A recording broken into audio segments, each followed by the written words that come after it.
कत्ल, कहानी और किरदार। कंप्लीट मिस्ट्री को सिलसिलेवार तरीके से आपके सामने रखूं, आपसे हर बात शेयर करूं, उससे पहले ये बात आप तक पहुंचानी बहुत जरूरी है। मैं पिछले 3 दिनों से श्रद्धा मर्डर केस की जानकारियां, उससे जुड़ा हर अपडेट आप तक पहुंचा रही हूं। लेकिन यकीन मानिए, जब मैं शो कर घर वापस लौटती हूं ना, तो एक अजीब सी बेचैनी महसूस होती है। अचानक आंखों के सामने ये नजर आने लगती है, बेपरवाह, बेफिक्र, बिंदास, यही श्रद्धा। इसका चेहरा नजर आने लगता है। एक ऐसी लड़की जो अपने सपनों को जीना चाहती थी, एक ऐसी लड़की जिसमें सिर्फ मैं नहीं, हिंदुस्तान के हर आम घर से ताल्लुक रखने वाली लड़की का अक्स नजर आता है, जो आजाद ख्याल थी, जो बोल्ड थी, जो अपने फैसले खुद लेती थी, जो ये सोचती थी कि अब मैं एडल्ट हो चुकी हूं, अब जो मैं करूंगी अपने मन का करूंगी और वो गलत नहीं हो सकता। और श्रद्धा ने एक ऐसा ही फैसला फिर ले लिया। वो अपने बाप की दहलीज लांघ कर प्यार का दामन थाम चुकी थी। घर से सैकड़ों किलोमीटर दूर आशियाना बसाने के ख्वाब देख रही थी। लेकिन उसे मालूम था क्या? उसे पता था कि इन ख्वाबों की उम्र चंद लम्हों की होगी। उसे क्या मालूम था कि जिससे वो प्यार करती थी, जिन हाथों को उसने थामा था, वही हाथ उसका गला दबाकर उसकी हत्या कर देंगे। वही हाथ उसकी रूह नहीं, उसके जिस्म को टुकड़े टुकड़े कर देंगे, बोटी बोटी काटकर जंगल में फेंक देंगे। सोचा था किसी ने? आप जितनी बार इसे सोचेंगे, आपकी रूह कांप उठेगी। लेकिन बात सिर्फ इतनी भर नहीं है ना, क्योंकि अब जैसे जैसे तफ्तीश आगे बढ़ रही है, आफताब का क्रिमिनल माइंड डिकोड हो रहा है। अब पुलिस आफताब का नार्को टेस्ट करेगी, वो राज उगलवाएगी जो अभी तक उसके सीने में दफन है, वो निकल कर आएंगे। उम्मीद तो यही है। और इसीलिए आज मैंने फैसला किया है कि आपको श्रद्धा के कत्ल, उसके कातिल, उस केस से जुड़े हर किरदार से रूबरू करवाऊंगी। इस मर्डर केस में अब तक जितने भी कैरेक्टर सामने आए हैं, उनकी एक एक डिटेल आपके सामने रखूंगी, ताकि आपको पता चले कि अभी तक किस तरह की इन्वेस्टिगेशन हुई है और आगे क्या क्या खुलासे हो सकते हैं। मैं जानती हूं कि आप एक पिता हैं, मैं जानती हूं कि आप एक मां हैं, मैं जानती हूं कि आपकी भी एक बेटी होगी और उसको बार बार चुपके आप देखते होंगे और आपके दिमाग में 10 तरीके के ख्याल आते होंगे। लेकिन ये आप सबके सामने रखना बहुत जरूरी है। उन बच्चों के सामने, उन बच्चियों के सामने रखना बहुत जरूरी है जिनको लगता है कि हम बड़े हो गए हैं, अब हम कोई भी फैसला कर सकते हैं। पुलिस ने जो थ्योरी दी, जो सबूत पेश किए, उस हर कड़ी की एक्सक्लूसिव पड़ताल एबीपी न्यूज ने आपके लिए की है। आखिर हमारी इन्वेस्टिगेशन में ये जो कत्ल, कातिल और 15 किरदार से जुड़ा पूरा का पूरा तिलिस्म है, ये कैसे टूट रहा है, सुपर एक्सक्लूसिव रिपोर्ट आपको जरूर देखनी चाहिए। और आज आप और मैं संवाद करेंगे। ये हमारे बच्चों के भविष्य का सवाल है। आजादी, उसकी चर्चा बाद में। कत्ल, कातिल और किरदारों की इस कहानी में सबसे पहला नाम आफताब अमीन पूनावाला का है। वो आफताब जो श्रद्धा का लिव इन पार्टनर था, जिस पर श्रद्धा की हत्या के बाद उसके 35 टुकड़े करने का आरोप है। आफताब पुलिस कस्टडी में है और जिस तरह उसने सबूत मिटाए, हो सकता है वो बच जाता, लेकिन एक गलती उस पर भारी पड़ गई। श्रद्धा के मिसिंग कंप्लेंट पर जब पुलिस ने आफताब से पूछताछ की तो उसने कहा कि 22 मई को श्रद्धा घर छोड़कर चली गई थी, कपड़े और सामान यहीं छोड़ गई, सिर्फ फोन लिया। लेकिन जब पुलिस ने दोनों की कॉल डिटेल्स और लोकेशन चेक की, तब जाकर आफताब का झूठ बेपर्दा हुआ। पुलिस को पता चला कि 26 मई को श्रद्धा के बैंक अकाउंट से ट्रांजैक्शन हुआ। श्रद्धा की नेट बैंकिंग ऐप से आफताब के अकाउंट में 54,000 रुपए ट्रांसफर किए गए। इतना ही नहीं, 31 मई को श्रद्धा के इंस्टाग्राम अकाउंट से उसके दोस्त की चैट सामने आई थी। पुलिस ने जब लोकेशन ट्रेस की तो सब कुछ महरौली की तरफ इशारा कर रहा था, जबकि आफताब कह रहा था कि 22 मई को श्रद्धा चली गई। फिर क्या था? सख्ती से पूछताछ के बाद आफताब टूट गया और पुलिस के सामने मर्डर और लाश के टुकड़े करने की बात कबूल कर ली। जैसे जैसे जांच आगे बढ़ रही है, 18 मई की वारदात वाली एक एक कड़ी को जोड़ने की कोशिश हो रही है। सवालों को सबूतों और किरदारों की रोशनी के आधार पर देखा जा रहा है। अब दिल्ली पुलिस ने वीडियो एविडेंस के लिए सीसीटीवी की मैपिंग शुरू कर दी है, क्योंकि हत्या 6 महीने पहले हुई थी। लिहाजा दिल्ली पुलिस 6 महीने के वीडियो को खंगाल रही है ताकि इस हत्याकांड से जुड़े अहम सुराग हाथ लग सकें। पुलिस की मुश्किल यह है कि अभी तक जो भी वीडियो फुटेज बरामद हुई है वो 15 दिन पुरानी है, क्योंकि ज्यादातर लोग सिर्फ 15 दिन के बैकअप वाले सीसीटीवी इंस्टॉल करवाते हैं। हालांकि एक दो जगह इनमें आफताब दिखाई जरूर दिया है और पुलिस ये जानना चाहती है कि वो किस किस से मिला था, कहां जा रहा था। गली में लगे हुए सीसीटीवी कैमरे आप देख रहे हैं, उनकी फुटेज भी जो है पुलिस यहां से खंगाल रही है। आसपास के जितने भी कैमरे यहां पर इलाके में लगे हुए हैं, उनकी फुटेज को खंगाला जा रहा है। पुलिस को क्राइम सीन से श्रद्धा का एक बैग मिला है। इसमें उसका सामान है। पहचान के बाद उसे भी फॉरेंसिक जांच के लिए भेज दिया जाएगा।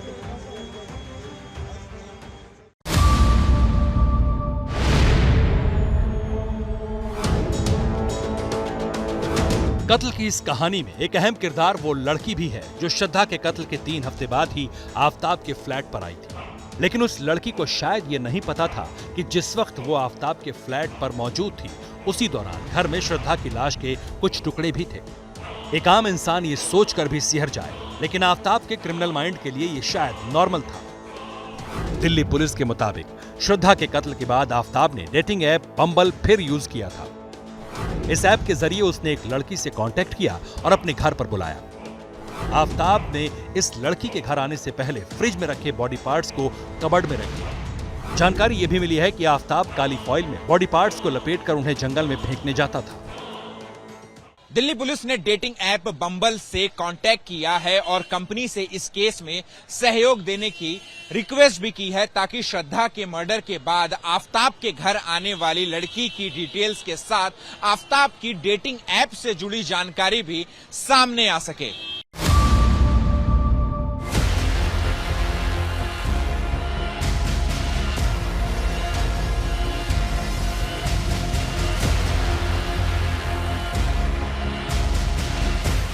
लाल इश्क की खूनी कहानी का एक और किरदार है।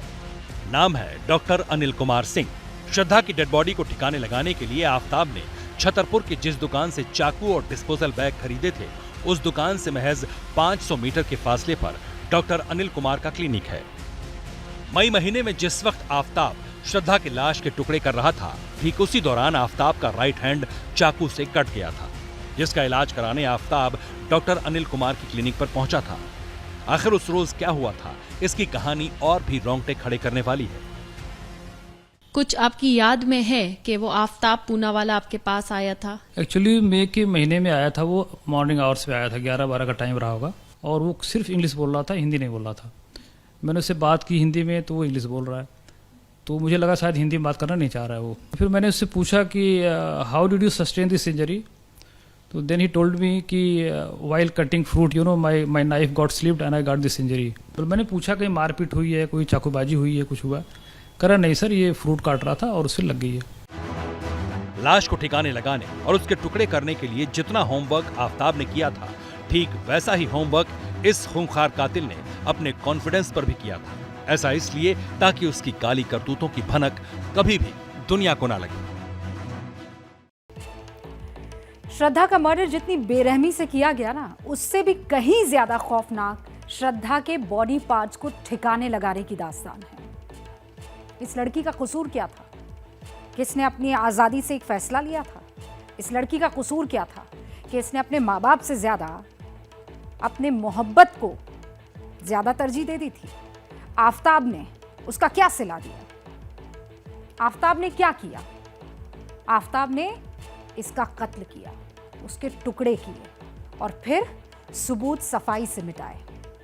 आज वो बाप जिसने इस बच्ची का हाथ पकड़कर इसे चलवाया होगा, वो भाई जिसके साथ ये बच्ची खेली होगी, उसे देख नहीं सकते हैं।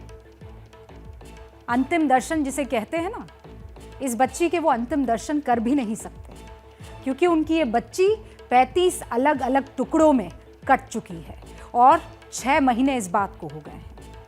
उसकी बोटियां किस किस ने नोची है, इस शख्स के अलावा ये कोई कल्पना भी नहीं कर सकता है। आफताब ने इन टुकड़ों को ऐसे ठिकाने लगाया जैसे कोई प्रोफेशनल किलर नहीं करता है। मर्डर की गुत्थी वक्त के साथ सुलझ तो रही है, लेकिन पुलिस के सामने सबसे बड़ा चैलेंज है वेपन को बरामद करना। वो वेपन जिससे आफताब ने श्रद्धा के 35 टुकड़े किए। कत्ल की गुत्थी सुलझाने के लिए किरदारों और तारीखों का बहुत अहम रोल होता है। दिल्ली पुलिस की पड़ताल में आफताब और श्रद्धा की जिंदगी की पूरी डेट लाइन, टाइमलाइन जिसे कहते हैं, वो रेडी है, जिस पर हर एंगल से इस वक्त जांच हो रही है, तेजी से आगे बढ़ रही है। आखिर और कितने किरदार हैं जो आफताब पूनावाला, और जितनी दफ़ा ये नाम लेती हूँ उतनी दफ़ा मुझे यकीन मानिए गुस्सा आता है। उस आफताब पूनावाला के गुनाहों के गवाह, उसे जानने वाले गवाह कितने हैं, अभी इससे परत नहीं खुली है।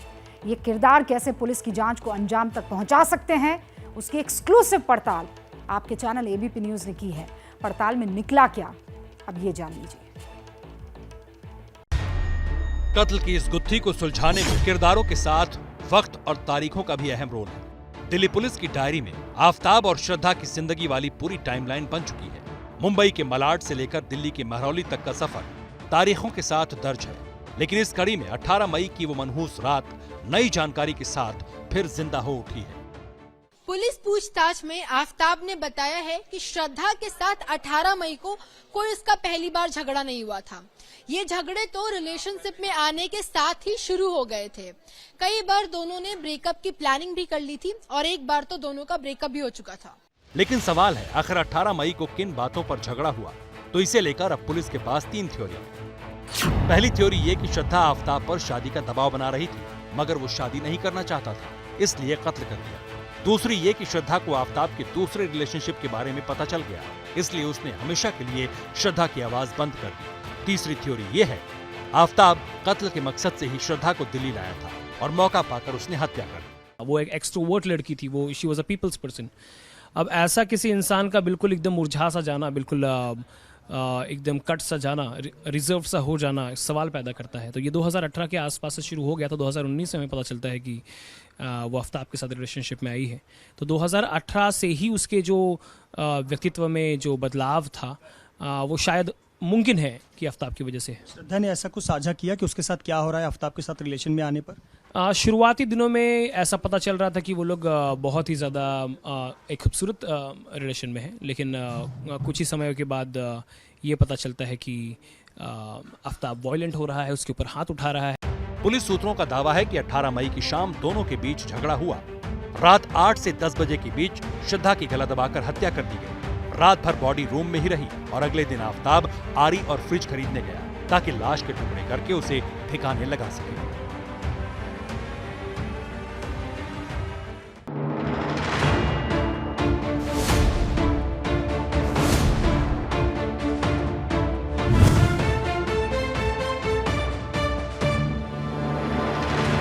आज श्रद्धा का कत्ल और उसका कातिल एक राज ही बना रहता अगर श्रद्धा के पिता ने मुंबई पुलिस में मिसिंग कंप्लेंट न दर्ज कराई होती। लेकिन ये सब कैसे हुआ, इसका रिकैप समझना जरूरी है। 2019 में श्रद्धा ने आफताब के साथ रिश्ते की बात अपने घर में बताई थी, लेकिन परिवार ने दोनों के रिश्ते को एक्सेप्ट नहीं किया। मगर श्रद्धा ने धीरे धीरे आफताब की कलई खोलना शुरू कर दिया था कि माता के निधन से पहले वो अपनी माँ से फ़ोन पर बात करती थी और कहती थी कि आफताब उसके साथ मारपीट करता है, उनके रिश्ते अच्छे नहीं चल रहे हैं।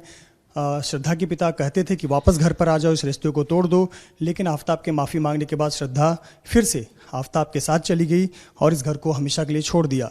दोनों लिव इन रिलेशन में रहते थे, उसके बाद दोनों दिल्ली चले गए।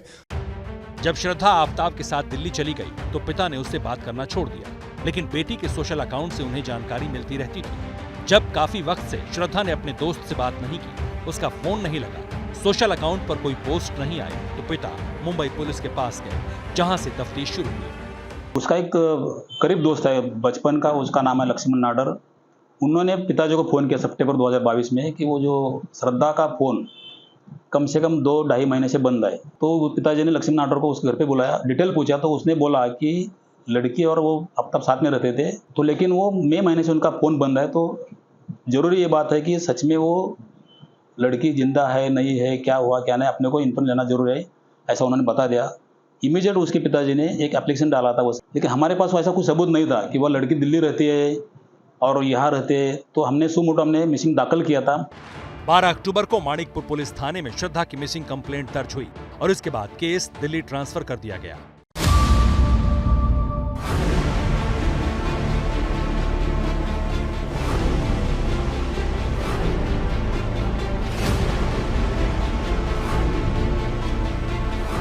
मई दिन बुधवार आफताब श्रद्धा की जिंदगी में मौत की दर्दनाक इबारत लिख चुका था। कत्ल का हर सुराग मिटाने की शुरुआत इसी रोज आफताब ने की। जिस फ्रीजर में श्रद्धा के जिस्म के टुकड़े करीब 3 हफ्तों तक आफताब ने छिपा कर रखे, वो फ्रिज आफताब ने घिनौनी वारदात को अंजाम देने के बाद अगले दिन यानी 19 मई को छतरपुर की एक नामचीन इलेक्ट्रॉनिक शॉप से खरीदा था। कत्ल, कातिल और किरदारों की कड़ी में एक नाम उस सेल्समैन का भी है जिसने 19 मई को आफताब को फ्रिज बेचा था। 19 तारीख को आफताब यहाँ पर आया था, तो क्या कुछ डिमांड थी उसकी? भाई डबल डोर परचेज करके ले गया था फ्रिज 260 लीटर का। क्या कुछ बार्गेनिंग भी की थी उसने या सीधा आते ही डबल डोर फ्रिज मांगा था या बड़ा फ्रिज मांगा था? नहीं, 25,300 की बिलिंग की है हमने, पर बार्गेनिंग नहीं की होगी या कुछ याद नहीं है। फ्रिज में ही आफताब ने श्रद्धा का कटा हुआ सिर तक रखा था। सनक ऐसी थी कि रोज आफताब फ्रिज खोलकर श्रद्धा का चेहरा देखा करता था और ठीक रात 2 बजते ही डेड बॉडी के टुकड़ों को जंगल में डिस्पोज करता था। किस तरीके का फ्रिज था, जरा दिखाएंगे आप एक बार? ये 260 लीटर का फ्रिज है, इसमें सिल्वर कलर था। अच्छा। हाँ, डबल डोर का। तो कत्ल की वारदात को अंजाम देने के अगले दिन आफताब यहाँ इस शॉप में पहुंचता है और डबल डोर का बिल्कुल ऐसा ही फ्रिज परचेज करके यहाँ से ले जाता है। आपको बता दें कि इसी फ्रिज के अंदर, इसी तरीके के फ्रिज के अंदर उसने श्रद्धा की लाश को रखा था और लगातार रात को 2 बजे अपने घर से निकलता था और बॉडी के कुछ हिस्से ठिकाने लगाकर वापस घर में आ जाता था।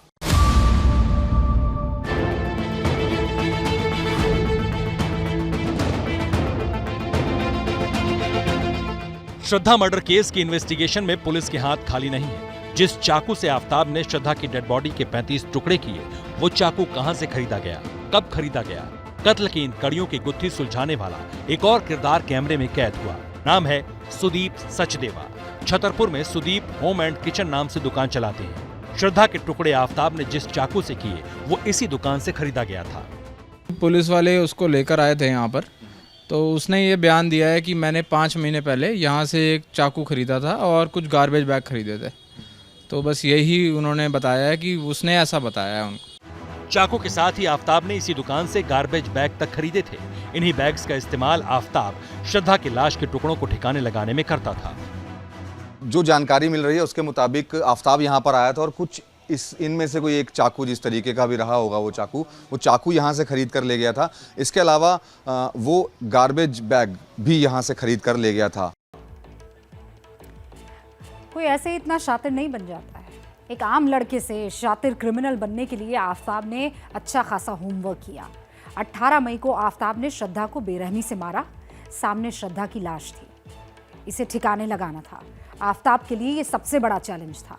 आफताब दिन भर सोचता रहा कि कैसे लाश को ठिकाने लगाऊं, कैसे पुलिस को चकमा दूं, कैसे किसी को भनक लगे बगैर ये बताने में कामयाब हो जाऊं कि श्रद्धा जिंदा है। श्रद्धा की सोशल मीडिया अकाउंट्स को ऑपरेट किया। आफताब अपनी इस साजिश में वो कामयाब भी रहा, बहुत हद तक कामयाब रहा, लेकिन मुसीबत श्रद्धा के डेड बॉडी को ठिकाने लगाने की थी।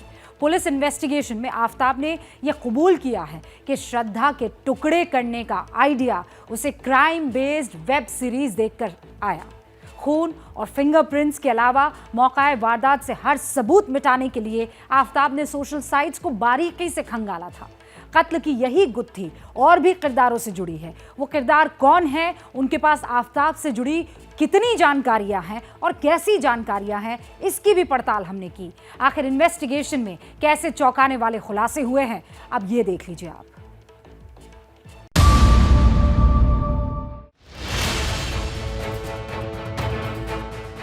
कत्ल, कातिल और किरदारों की कड़ियां वक्त के साथ जुड़ने लगी। तफ्तीश में आफताब के कई चौंकाने वाले राज बेपर्दा होने लगे। श्रद्धा की डेड बॉडी को ठिकाने लगाने के लिए आफताब ने एक अलग फ्लैट तक किराए पर लिया था। आफताब जितना क्रूर है, उससे कहीं ज्यादा चालाक। श्रद्धा की डेड बॉडी के टुकड़े को आफताब ने मेहरौली के जिस जंगल में फेंका था, उसी जंगल के करीब आफताब ने नया फ्लैट किराए पर लिया था। इसके पीछे भी एक बड़ा मकसद था। मकसद श्रद्धा के बॉडी पार्ट्स को आसानी से ठिकाने लगाना और पुलिस को गुमराह करना था। हैरानी यह भी है कि जो फ्लैट आफताब ने किराए पर लिया था, उसके मालिक ने किराया लेने के बाद आफताब का पुलिस वेरिफिकेशन तक नहीं कराया था। ये सारी गलती पुलिस की है। पुलिस वेरिफिकेशन क्यों नहीं करती है? कोई भी रेंटर आते हैं तो ऐसे ही आप हवा में रख लेते हो, उनकी वीजा, उनकी पासपोर्ट क्यों नहीं देखी जाती है? तो ये सारी गलती तो पुलिस की है। अब पुलिस ये भी जांच कर रही है कि क्या आफताब ने मकान लेते वक्त अपना धर्म छिपाया था। श्रद्धा मर्डर केस की हर कड़ी हाड़ कांपने वाली है। 3 साल तक जिस आफताब के साथ श्रद्धा लिव इन में रही, उसके इरादे, उसकी सोच और उसकी सनक की भनक तक श्रद्धा को नहीं लगी। बताते हैं कि श्रद्धा को घूमने फिरने का शौक था। कत्ल, कातिल और किरदारों की पहेली में एक नाम श्रद्धा के इसी शौक से जुड़ा है। ये नाम है बद्री का। वो बद्री जिसकी पुलिस को शिद्दत से तलाश है। पुलिस के सामने आफताब पूनावाला ने बद्री से जुड़े कई राज उगले। दिल्ली आने से पहले आफताब श्रद्धा को लेकर हिमाचल प्रदेश के टूर पर गया था। यहीं आफताब की बद्री से मुलाकात हुई। ये बद्री ही था जिसने आफताब को मेहरौली में किराए का मकान दिलाने में मदद की थी। जिस बद्री की तलाश दिल्ली पुलिस को है, वो बद्री छतरपुर इलाके में रहता था। आफताब और श्रद्धा बद्री के कहने पर ही छतरपुर में रहने लगे थे। किराए पर कमरा लेने से पहले दोनों कुछ दिन बद्री के घर भी ठहरे थे। श्रद्धा हत्याकांड में बद्री कई दबेराज खोल सकता है, लेकिन आफताब को श्रद्धा के टुकड़े करने का आइडिया कहां से आया, ये कहानी और डरावनी है। आफताब आता था और वो जो श्रद्धा के बॉडी के टुकड़े हैं, जो उसने टुकड़े किए थे फ्रीज में रखकर, उसे वो फेंकता था।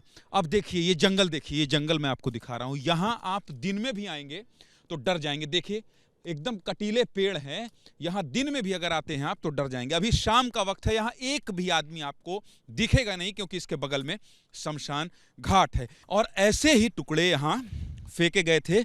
और कुछ लोगों ने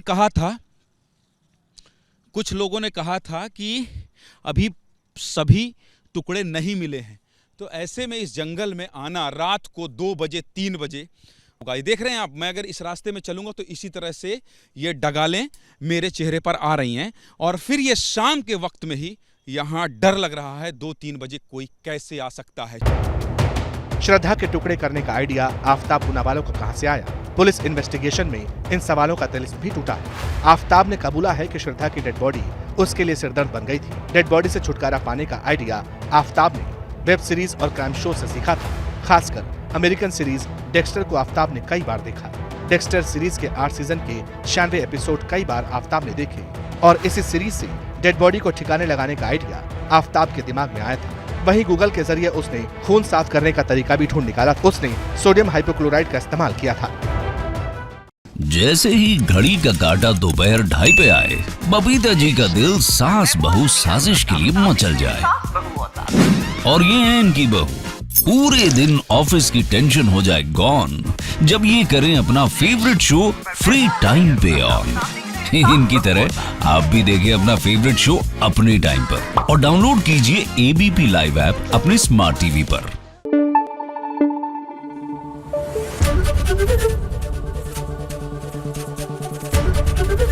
ABP न्यूज आपको रखे आगे।